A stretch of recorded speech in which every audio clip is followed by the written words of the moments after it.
Roger, bientôt 82 ans, est venu partager une époque, un univers qu'il a bien connu quand il était petit, les fêtes foraines. C'est tout entièrement réalisé avec de la récupération, je dis bien de la récupération parce que les moteurs, tout, c'est tout récupéré. Elle était comment cette fête à l'époque? C'est la fête qui était à la Citadelle à Montbéliard que j'ai refait de mémoire parce que j'avais 12-13 ans. C'est un retour vers le passé dans cette commune de 900 habitants, un changement d'époque qui ne déplaît pas à ce faux monsieur le curé. En 58, ça avait beaucoup plus de place puisque j'étais minot.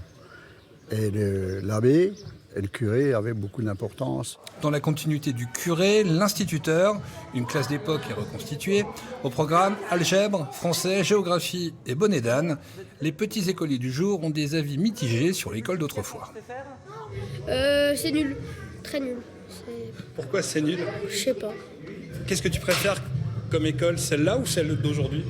J'aime bien les deux. Oui, mais je préfère quand même celle d'aujourd'hui. Bah moi j'aime bien quand même parce qu'on s'amuse bien, j'aime bien écrire avec la plume. Les tracteurs sont aussi de la fête et certains modèles sont uniques, comme ce Vierzon de 1956. Sa spécificité se situe dans son démarrage.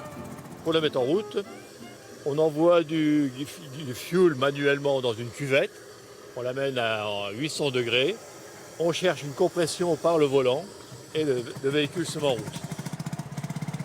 Une journée pour revivre l'ancien temps, un partage et surtout une transmission entre les générations de ces époques d'antan que l'on met à l'honneur depuis quelques années dans cette commune.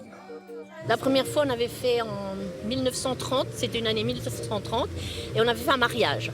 Et comme ça s'était super bien passé, on a décidé d'étoffer. Après, on a fait Dimami fait la foire, et c'était donc le village un jour de foire. Beaucoup attendent déjà avec impatience le prochain rendez-vous dans 2 ans, si tout va bien.